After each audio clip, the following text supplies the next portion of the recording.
Qala Muhammad bin Idris Asy-Syafi'i, qala Muhammad bin Idris Asy-Syafi'i, nyampe itu suara ke telinga ibunya saat di Mekah.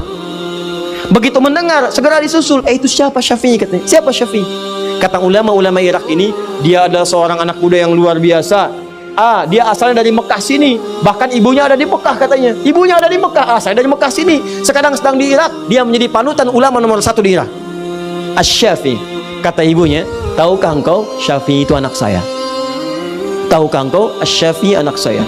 Begitu tahu Syafi'i anaknya, oh masya Allah anak ibu, langsung ibunya dihormati, oh langsung dimuliakan macam-macam. Perhatikan.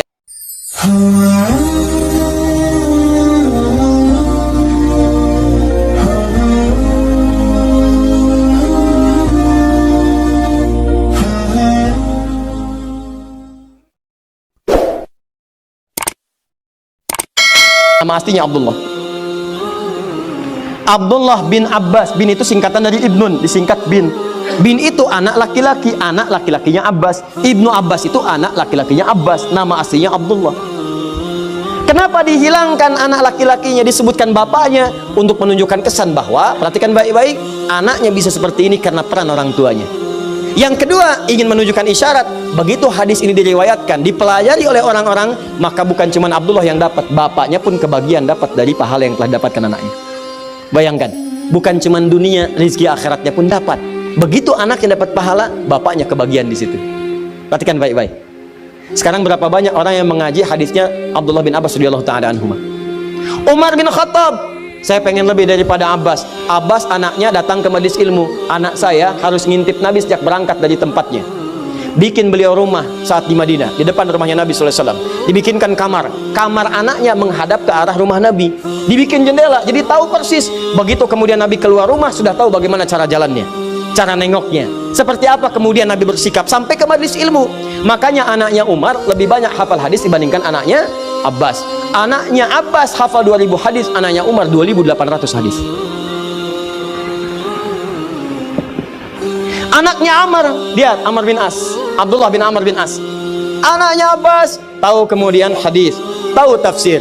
Anaknya Umar ngintip-ngintip Nabi, tahu juga hadis. Anak saya mesti tambah hadis plus fikih.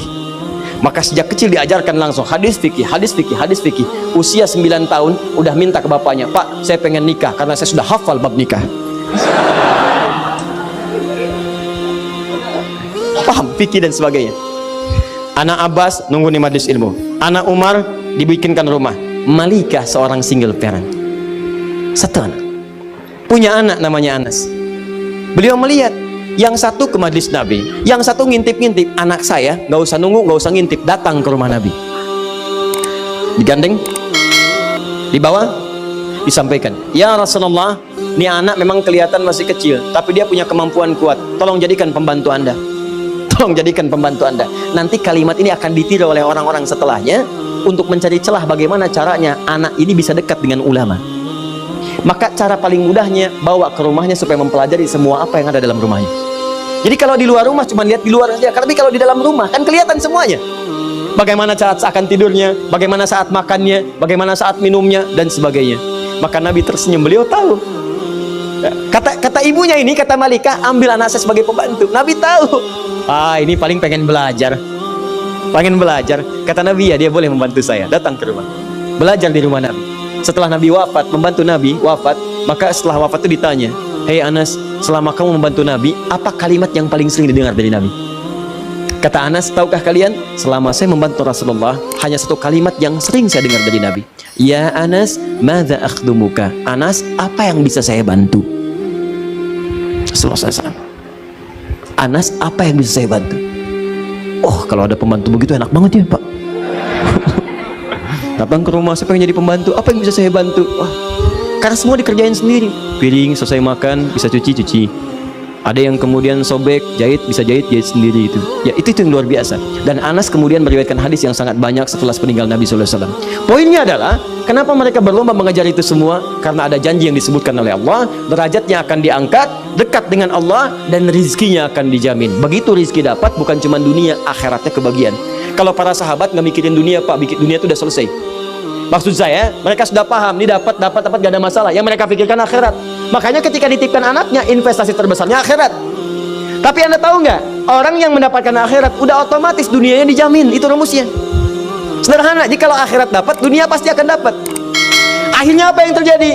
Orang-orang setelahnya maka menyiapkanlah misi ini, ditempuh kemudian jalan ini, maka orang-orang sepeninggal Nabi, sahabat menyiapkan, sahabat mewariskan, tabi'in mengikuti, tabi'in mengikuti, maka muncullah orang-orang hebat setelah zaman sahabat untuk mengejar keutamaan dari Al-Quran ini. Bagaimana caranya? Hidupnya bahkan suami sudah nggak ada, single parent, sendirian, harta terbatas, berpikir bagaimana caranya, ya Allah, dunianya nyaman, akhirat dapat banyak pahala. Maka rumus pertama ditempuh. Imam Asy-Syafi'i punya seorang ibu. Begitu lahir kemudian tumbuh berkembang di Gaza, sekarang di Palestina. Wafat ayahnya. Itu sendirian bu, single parent. Berjuang bagaimana cara mendapatkan ketenangan dalam rumahnya, plus mendapatkan pahala akhiratnya. Maka diputuskan anak saya mesti menjadi ulama. Jadi ulama. Maka dididik oleh beliau. Nih rumus cepatnya, perhatikan baik-baik. Dicari orang-orang yang hebat di masanya. Siapa ulama yang bisa mendidiknya? Dititipkan di situ. Begitu kemudian mau belajar, gendong sampai mendengar puncak ilmunya ada di Mekah pada saat itu. Maka berangkat beliau membawa anaknya ke Mekah. Jalan sampai dengan ke Mekah. Dititipkan di kalangan para ulama. Setelah tumbuh remaja, Imam Syafi'i diutus. Syafi'i, saya mendengar imam paling bagus sekarang perkembangan ilmu ada di Irak. Kamu berangkat ke Irak. Semua dilakukan untuk bisa menjadikan anaknya menjadi seorang alim. Apa yang terjadi? Ibunya berusaha, yo jadi ulama. Begitu kemudian tumbuh berkembang, jadi remaja, hafalannya kuat, siap menjadi seorang alim. Kata ibunya berangkat ke Irak, di sana sedang muncul perkembangan ilmu. Begitu berangkat ke Irak, teman-teman, apa yang terjadi? Setahun 2 tahun datang rombongan ulama Irak berhaji ke Mekah. Ulama-ulama Irak datang ke Mekah berhaji. Begitu berhaji, yang disebut semua Syafi'i. Qala Muhammad bin Idris Asy-Syafi'i. Nyampe itu suara ke telinga ibunya saat di Mekah. Begitu mendengar, segera disusul. Itu siapa Syafi'i katanya? Siapa Syafi'i? Kata ulama-ulama Irak ini, dia adalah seorang anak muda yang luar biasa. Dia asalnya dari Mekah sini. Bahkan ibunya ada di Mekah katanya. Ibunya ada di Mekah, saya dari Mekah sini. Sekarang sedang di Irak. Dia menjadi panutan ulama nomor 1 di Irak. Asy-Syafi'i. Kata ibunya, tahukah engkau Syafi'i itu anak saya? Tahukah engkau Asy-Syafi'i anak saya? Begitu tahu Syafi'i anaknya, oh Masya Allah anak ibu. Langsung ibunya dihormati. Oh langsung dimuliakan. Macam-macam. Perhatikan, Syafi'i yang berhasil, ibunya, tolong kalau kamu kembali ke Irak, sampaikan pada Asy-Syafi'i, dia telah saya izinkan kembali ke sini. Padahal waktu berangkat ke Irak, tadi sebelum saya sebutkan, padahal waktu berangkat kata ibunya, Syafi'i, kamu belajar ilmu ke Irak, gak usah pulang ke sini, gak usah pulang. Kamu belajar ilmu ke Irak, gak usah pulang. Saking pengennya anak jadi ulama, gak usah pulang kata ibunya. Kesana aja. Begitu sudah mendengar Syafi'i jadi ulama, kata ibunya kepada ulama Irak, katakan pada Syafi'i, dia boleh pulang sekarang. Pada kalimat awalnya, nggak usah pulang. Bahkan ada riwayat mengatakan, nanti aja ketemunya di surga di akhirat. Berangkat aja, nanti ketemu di surga di akhirat. Begitu mendengar anaknya sudah jadi ulama, silahkan pulang. Begitu disampaikan kepada Asy-Syafi'i di Irak, senangnya luar biasa. Kata Asy-Syafi'i, saya akan pulang. Begitu tahu akan pulang, mendengar guru besar akan pulang, semua orang-orang Irak itu menyiapkan bekal untuk ke Syafi'i. Ada yang ngasih unta, ngasih makanan, ngasih ini bekal, sampai terkumpul 100 ekor unta. Plus dengan isinya. Bayangkan, Asy-Syafi'i nggak pernah tercatat. Asy-Syafi'i pernah kerja di perusahaan A. Asy-Syafi'i pernah berdagang. Asy-Syafi'i pernah bisnis. Disiapkan jadi ulama. Begitu mau pulang ke Mekah, semua perangkatnya disiapkan langsung. Allah turunkan, semua orang ngasih perangkat. Kitabnya kemudian dibawa di tangannya, naik beliau ke untanya, 100 ekor unta ngikutin plus dengan murid-muridnya. Begitu sampai di gerbang Mekah belum sampai ke Mekah, kan ada batas haram ya, ada batas haram.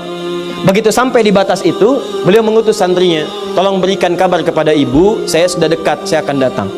Ini sunnah ya, ingat ini sunnah. Sunnah kalau anda ingin berkunjung pada siapapun, kabari dulu. Kabari supaya dia siap-siap, jangan bikin kejutan. Justru kejutan itu dalam Islam nggak diperkenankan. Oh, nggak pakai iya. Supaya orang itu nggak repot, tiba-tiba anda datang, dia kan merasa nggak enak gitu. Ya, jadi kalau bisa tuh sampaikan, agak dekat-dekat nggak apa-apa. Saya di jalan nih mau berkunjung, itu sunnah. Sunnah sampaikan supaya dia bisa siap-siap. Begitu diutus santrinya datang kepada ibunya, diketok, disampaikan, siapa kamu? Saya muridnya Syafi'i. Beliau sudah di perbatasan akan datang ke sini menemui ibu. Syafi'i bawa apa? Masya Allah bu, Syafi'i jadi orang hebat. Sekarang begitu datang orang ngirim-ngirim unta, ada 100 ekor unta dengan beliau, lengkap dengan isinya. Saya suruh dia ke Irak untuk belajar, bukan cari unta. Bilang sama Syafi'i, nggak usah datang ke sini, balik lagi ke Irak. Bilang sama Syafi'i, gak usah datang, balik lagi. Muridnya bengong. Hah? Balik lagi, ketika bertemu Imam Syafi'i disampaikan, Syekh, gimana tadi? Kata ibu, balik lagi ke Irak. Balik lagi. Kamu bilang apa sama ibu saya? Saya bilang, Syekh udah jadi saya besar, ulama besar, datang dengan 100 ekor unta. Kamu salah. Kenapa kamu bilang begitu? Maka diutus lagi yang lain, kamu datang ke ibu saya, kalau tanya, bilang, Syafi'i telah bawa kitab. Datang dari Irak, bawa kitab. Dan saya katakan, berikan semua unta ini, semua sedekahkan untuk orang Mekah yang membutuhkan. Berikan semuanya. Maka Syafi'i perintahkan 100 ekor unta itu dengan semua isinya dibagikan ke orang-orang Mekah, disedekahkan. Tinggal satu kitab dengan beliau di tangannya. Katakan pada ibu saya, Syafi'i datang pulang dengan membawa kitab di tangannya, nggak bawa unta lagi. Datang muridnya, begitu datang ke ibunya, Bu, kamu siapa?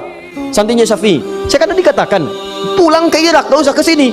Bu, Syafi'i udah nggak bawa unta, cuma bawa kitab di tangannya. Oh, kalau begitu silahkan pulang. Maka Syafi'i datang membawa kitab di tangannya, jadi ulama besar dan fatwanya ditunggu-tunggu. Maka sejak saat itu teman-teman sekalian, apa yang terjadi? Ibunya sejahtera, kehidupannya pun tenang, dunianya nggak difikirkan, semuanya dijamin. Allah langsung yang jamin, sangat dekatnya dengan Allah. Mau makan, makanan sudah ada, semua ragamnya ada.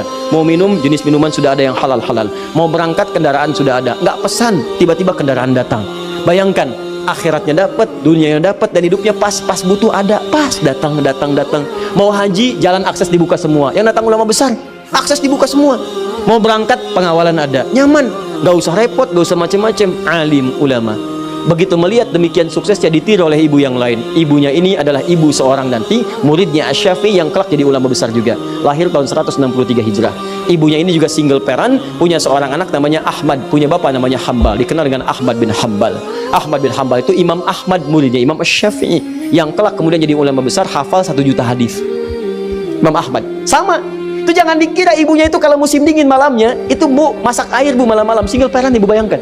Masak air, diangetin, anak diwuduin dulu, begitu sudah wudu digendong, diantar ke majelis ilmu, ibunya nungguin di luar, selesai bawa lagi. Investasi itu begitu anaknya jadi dewasa, senang semuanya. Bukan cuma anaknya, ibunya dapat, saudaranya dapat, kerabatnya dapat. Lihat sekarang. Perhatikan ketika seseorang menjadi alim ulama. Fokus, lihat baik-baik. Jangankan ulama lah, jadi ustadz aja. Begitu seorang jadi ustadz, lihat. Bukan cuma ustadz yang ditunggu, ibunya dicari tahu siapa ibunya, siapa bapaknya. Setiap yang dekat dengannya jadi akses, kakaknya, adiknya, kerabatnya, tetangganya. Setiap makanya nggak ingat jadi ingat sekarang. Oh, saya pernah sekelas dengan dia di SD, saya pernah sekelas dengan dia di SMP, saya pernah tetangga dia, saya pernah gini dia, dan sebagainya. Padahal sebelum jadi ustadz belum tentu kenal. Semua itu bisa terbuka. Dan yang paling dahsyat teman-teman sekalian, begitu anak Anda masuk dalam kategori alim ulama, maka semua kebutuhan dunia akan dicukupkan oleh Allah. Ringan. Silahkan cek. Mau haji, orang nunggu 25 tahun. Ini dicari-cari. Pak, bisa nggak bimbing kami? Pak, bisa nggak travel gini? Boleh saya haji, tapi boleh nggak ibu saya ikut? Pak, jangankan ibu, bapak ikut boleh, kakak ibu boleh, anak boleh, silahkan. Bapak kami kasih kuota deh, 10 orang, silahkan ikut. Orang nunggu 25 tahun, dia cuma nggak nunggu, ditawarin 10 orang boleh ikut. Saya ini ulama bukan, syekh bukan, ustadz ilmu masih dikit. Tiba-tiba ketemu dubes Saudi. Syekh Adi, ini ada yang mau haji, terus gimana? Antum ikut ya, berangkat. Antum jadi amir. Amir, gimana saya amir? Saya kan bukan ulama besar, bukan biasa-biasa, ilmu saya sedikit. Pokoknya antum ikut. Terus bagaimana dengan yang lain? Yang lain siapa? Saya punya ibu, saya punya kakak, saya berikan 24 jatah. Anda bayangkan, saya ini ustadz kecil, ilmu masih sedikit, ulama juga bukan, saya juga bukan. Anda bayangkan, cuma berusaha untuk belajar sedikit-sedikit, dapat sedikit, dikasih jatah haji plus 24 orang. Kemarin kami berangkat. Teman-teman dari Akhir TV, ada yang ustadz, ada yang ini lagi, ada yang macam-macam berangkat. Dan saya lihat, Masya Allah, ternyata teman-teman saya ustadz semua. Ustadz Fulan dengan istrinya, Ustadz Fulan dengan ibunya, Ustadz Fulan dengan anaknya. Bayangkan, ternyata beliau itu, dubes yang kemarin baik orang itu, Dr. Usama itu, baik orangnya. Ternyata beliau mengumpulkan satu gelombang khusus yang beliau kemudian apresiasi dari kalangan para ulama dan tokoh-tokoh yang punya jasa terhadap Islam. Diberangkatkan tuh. Anda bayangkan, jadi kalau Anda ingin mendapatkan bagian kenikmatan, jadikan satu di antara anak Anda jadi ulama. Masa nggak ada yang jadi satupun?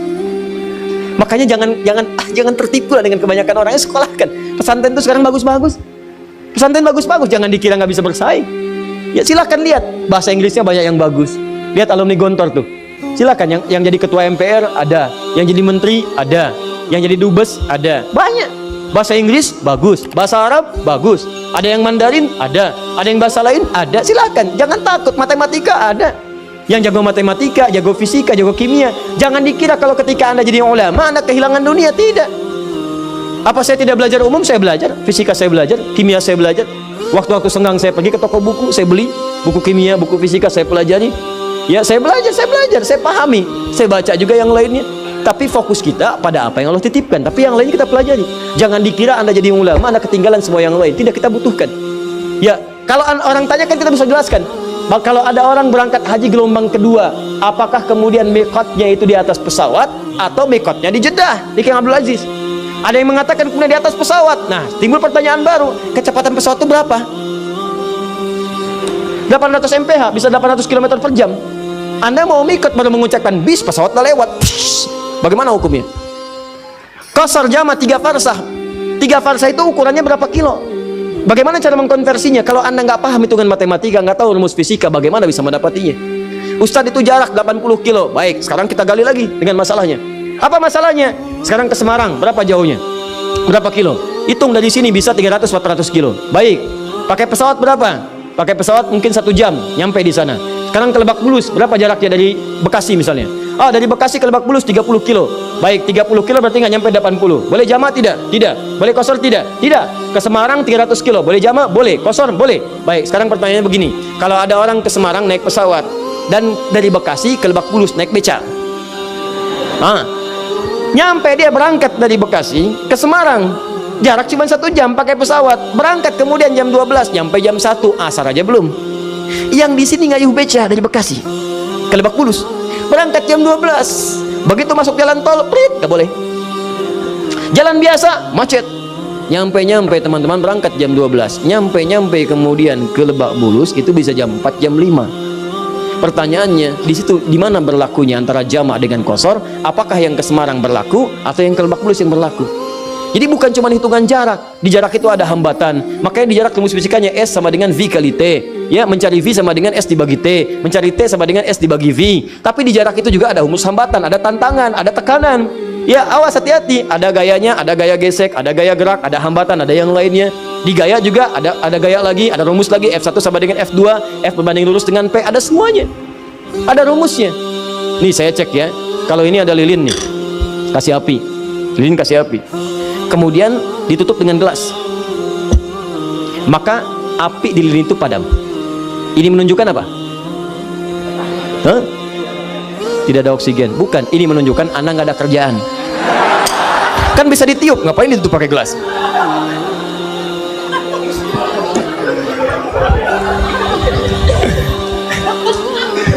Bisa ditiup kok pakai gelas ditutup. Sudah. Nah, maka yang pertama, kalau Anda ingin mendapatkan rezeki yang tenang, maka jadikan satu di antara anak Anda jadi ulama. Umum juga boleh. Jadi dokter yang hafal Quran. Ya, ahli fisika yang hafal Quran. Boleh, banyak zaman Nabi. Kemudian setelah itu diwariskan Ali bin Abi Thalib, itu jagoan matematika, ahli matematika. Setelahnya ada Jabir bin Hayyan, ahli kimia. Ada ahli fisika, ada ahli matematika. Silahkan ahlinya, tapi jangan tinggalkan kemudian bagian-bagian keislamannya.